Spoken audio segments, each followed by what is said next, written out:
Hey guys, you know something? I love Kamen Rider Gimmick Lines. So much so that I actually went out of my way one time to buy an entire one of them, but that's a different story for a different time. Today what we're taking a look at is from the double form change line, Kamen Rider W, FangJoker.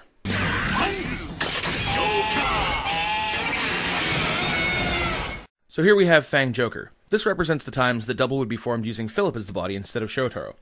In this form, he's a berserker melee fighter, and you can tell he's a little bit more on the wild side by way of all of the different extra spiky bits that appear on the armor, as opposed to how he normally looks, which is a lot more smooth, a lot more streamlined. They really wanted to give him sort of the rough around the edges kind of look, and I think it worked out really well. Now, the gimmick for this line, which unfortunately I can't really demonstrate, was that all of the figures released in it, at least of Double, would split down the middle to then be able to connect to other figures from the line and create different combinations. The thing about FangJoker is, though, it's one form on its own. They never did Fang with anybody else, and they never had that Joker body with anybody else. So, even though he can split apart, it doesn't really help. Now, one thing I did find particularly impressive about the double form change line is the fact that despite the splitting down the middle gimmick, they still managed to give him a little bit of head movement and put the neck on a swivel joint to be able to look up and down. When you split them apart, you can actually see that there's a half a ball joint stuck inside a little sort of cup there that allows for just a little bit of movement. It's an added touch that I honestly wasn't expecting when I first saw this line, and I'm really glad it worked out the way it did. Aside from that, for articulation, he's got rotating shoulders and a 360 movement there. He's got a bicep swivel, 90-degree elbow, wrist swivel, and two-position movable fingers. Holdovers from the Sochak Henshin line. No waist swivel, obviously, because, he splits in half. They did manage to get, like I said, the head, but nothing down there. Legs are on a ball joint, so you got that going on.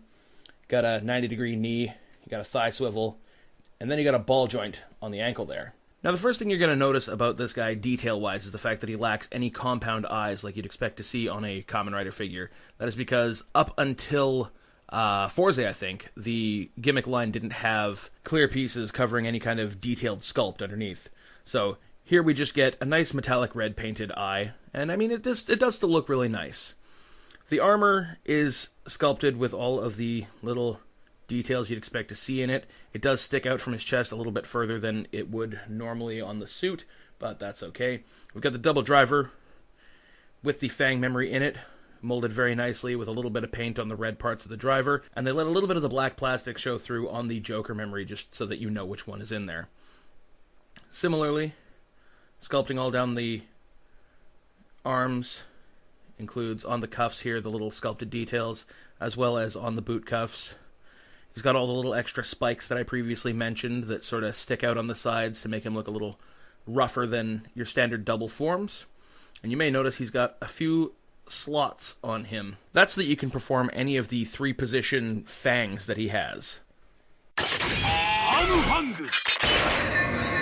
A blade that comes out of his wrist for arm fang.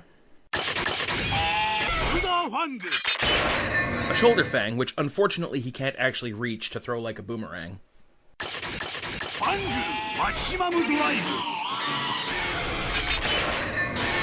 And one on the leg for the Fang Maximum Drive Memory Break Attack Fang Strider. And because this is a toy and there are no rules, you can just attach all three and make him ready to fuck anybody up. Size-wise, he scales pretty well with SH Figuarts figures. However, of course, they have a little bit more detail, so he is still going to stick out like a bit of a sore thumb. He does, however, look pretty cool standing with other gimmick line figures. So there's Double Form Change Series Kamen Rider Double FangJoker. Hopefully one of these days I'll be able to show you guys combinations with other figures in the line, but unfortunately, like I said before, I don't have any of them. So for now, this is just going to have to do. But thanks for watching, everybody. Hope you enjoyed the video. If you do, click that like button. Subscribe to the channel if you want to see more every time I upload a video. Be sure to follow me on Facebook so you can get updates outside of just what videos are coming up. I post behind-the-scenes photos and ramblings every so often, so it's always fun to keep informed about stuff like that. And leave a comment down in the comment section. Let me know what your favorite Kamen Rider gimmick line is, or who your favorite rider is, or even what your favorite double form is. Let's get a discussion going. Thanks for watching, everybody. We'll see you next time.